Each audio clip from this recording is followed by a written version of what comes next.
Hi there, Paul Worley, CEO and co-founder of Telemetry, taking you through the Telemetry product.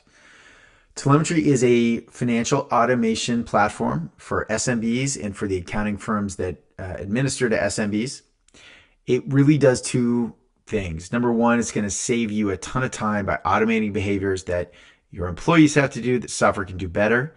Number two is it's going to improve the collaboration amongst your teammates or amongst between firm and client by creating one financial source of truth and then responsibly allowing permissioned access into the same source of truth. Now, this is a fully set up instance of Telemetry. So let's get into how we got it going. Number one is Telemetry will integrate with your ERP system, and it supports QuickBooks Online, QuickBooks Desktop, Xero, and NetSuite. It will integrate with one of 28 different HRIS or payroll systems. And then a big advantage of Telemetry is how it handles forward-looking numbers. Now, you can build a forecast inside of Telemetry, which I'll show you later, or the preferred method is to integrate directly with a spreadsheet.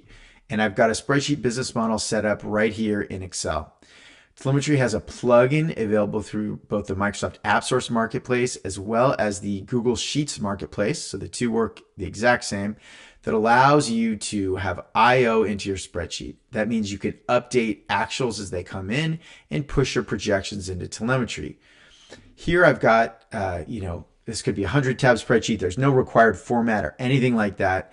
I'm just going to change this label here from projected to actual and fetch data. What this is going to do is go into my ERP system, bring the data forward, and populate it into the columns that I told Telemetry to publish into. So now we see actuals up through July. When I say save and publish, it will do two things. Number one, it will memorialize the historical changes that I've got here.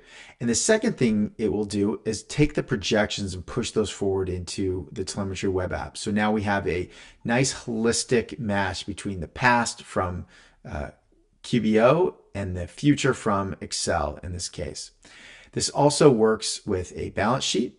It works with a statement of cash flows, and it works with any number of KPIs that you use to run your business. In this case, I've got trucks and mileage for a trucking company example. I've got pipeline here and customers. Any tabular data that's important for you or your business can be pushed into Telemetry. Now here I want to show you, we can actually do our projections inside of Telemetry itself. I can do a new one by clicking this button, or let me just show you one that I've already built. So here in Web Forecast, I have the ability to ingest our chart of accounts coming straight out of our ERP software. And then I can set rules that say how these individual account items will be trended forward.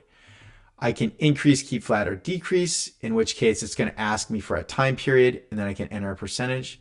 Alternatively, I can grow it at the same rate as another item, like I've done down here in middleware. I'm growing this as service revenue. Or similarly, I can add as a percentage of another category. So here, credit card fees I've set to 1% of revenue. Where I want specific detail, maybe I've generated off platform, I can add custom, hit this pop out, and then I can enter specific values. And when I'm done, I click update, and it's going to create a forward-looking plan for me inside of Telemetry using the rules I had previously stated. Here those numbers are. If I want to adjust any of those, all I have to do is click the label, maybe change the rule, change the percentage, say update, and it's going to put those new numbers forward. So let's go into the operating model here. Now you might be used to sharing financial results via PDF or emailing spreadsheets, and there are several advantages that Telemetry has versus those other methods. Number one, this is fully permissioned, so you control who has access. Number two, this is a read-only system. So you cannot sort of damage this data if you were instead to maybe let somebody into QuickBooks or something like that to get further data. Number three, this data is always current. So this is one source of truth, no more version control issues, and everybody's looking at the same data. And frankly, it takes you just seconds to set this stuff up. So the data is here, it's current, it's easy to get access to when you're permissioned. This data is also interactive. Unlike a PDF or a spreadsheet, here I see a decline in revenue between Jan and Feb. If I drill down into the customers, I'm going to see we may sort by the delta, that we lost Walgreens as a customer. And that 24K drop here is pretty much our entire miss for the month.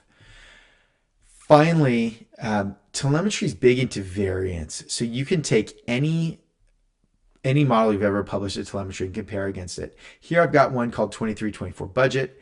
And now I'm getting inline BVA going backward and inline forecast versus budget going forward. So in any given month, quarter, year, I can see how we did versus plan or how we're anticipated to do versus plan. That is the P&L we're looking at. Obviously, we've got cash flow and balance sheet here. We have those KPI sheets that I was discussing before, and we have a headcount report. Not only can you visualize information tabularly, but you can also visualize it in charts and graphs. We have a BI layer called Analytics. It allows you to create your own charts and graphs. We start you off with several. You can create your own out of the financial data or out of your KPIs like I've done down here and share those with your teammates. You're allowed to embed micro tables if there's, say, half a dozen metrics you care about.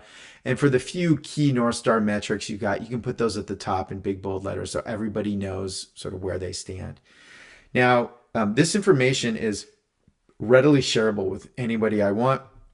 All I need to do is click this plus button, add their email address, and they will get an invite to a secure site to go consume this data, just like we're doing here.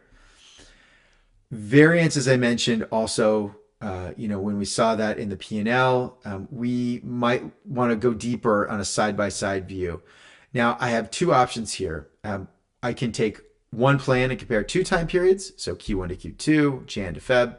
Or as I'm doing here, I can take 1 time period, say last year, and compare 2 plans, so the operating model to the budget. What I see is side by side with deltas and percentages. I can drill into these, see where my deltas are coming from. For any historical amount, I can drill in, and if it's a revenue account, I can see the customers that make it up. If it's a cost account, I can see the suppliers. I can further drill in and see the transactions, and then I can even see the journal entries. So a lot of data discovery is here. All data in telemetry is portable. By that I mean I can download any table throughout the UX as CSV, Excel, or PDF, and I could download any chart as a PNG file. So if I want to use it in a PowerPoint or slides presentation, I can easily do so. As I previously mentioned, we have a full audit history of every one of our plans. You can see who did what to which file, and you could download any plan at or prior to some change occurring. Telemetry also has a really sophisticated segment P&L engine. This allows you to create any horizontal cut of your business or your client's business that's important and build P&Ls around that. So most folks start with departments, which I've got here, but we prompt you with some ideas. You can build them around location or BU or anything you want, even custom. And once you tell us what buckets you care about, telemetry works 2 ways. Number 1, we can either read the class or location field if you're using that in your ERP software, and we automatically create your P&Ls. Or there's an allocation engine that's part of telemetry, where you start with your heads, you can divide them by percentage as you see fit amongst the different buckets. And then a very similar exercise that you do with your chart of accounts, which I've got here going down the left side. I can add arbitrary percentages where detail is important. I can drill into the customers if it's a revenue account or the suppliers if it's a cost account. And then we have fast ways of going through it. For instance, credit card fees, just mirror income, or travel, mirror headcount. And when I save out, you are going to see that we've created P&Ls that look just like the full company P&L, but they're now only the items that we've assigned to, in this case, an engineering department. And I have the same ability to do drill downs. I have the same budget versus actual comparison at the bottom. I have my analytics and my variance. And critically, when I want to invite a teammate to view this, in this case, it's an engineering department, so I'd probably invite my CTO or my VP engineering. I have their email address, they get a secure invite, and they can come in and see the system. This way, they're not seeing any of the noise that they shouldn't see, so we're orienting around one set of numbers for this department head. And critically, they're not seeing confidential information they shouldn't. Last thing worth mentioning is over here in Insights, which is a dashboarding system, I wanted to drill into our AI assistant. Now, the AI assistant today knows about any of our plans. So I'll say, let's use the operating model, knows about any comparison plan. I'll say a budget, and it knows about vendors and customers. Really quick before I get into the demo also, these answers have been cached to come out in like half a second. Typically in real life usage, answers take somewhere between say 10 and 15 seconds to come out. So we can ask any question we want around this P&L. Let's ask how much revenue was recorded last month, and it's going to tell us. It is context aware, and it knows what the budget is. So when I say how did that compare to budget, it knows we're talking about revenue. It's going to give us an A minus B equals C. And then when we want to do our drill downs, say we're researching our customers, maybe in a quarter, top 5 customers, it's going to build us a nice list formatted. It's going to sum months to quarters for us. And then it can do more sophisticated research for us as well. Let's say we're looking for savings, cost savings. We are zeroing in on maybe a department, a chart of account. So here I'm creating a monthly line graph of suppliers in a category over time. And it's going to be able to gin this up for us really quickly. Of course, I can download this, share this how I like. Finally, the AI is very good at qualitative research. So when we're asking, maybe summarize the main differences between May and June, maybe we have a board meeting coming up or communicating with a client, it's going to give us the detail above, a punch list below of the key differences, and then summarize for us. And so I can copy and paste this out if I want. That is a very brief overview of telemetry. Thank you for your time.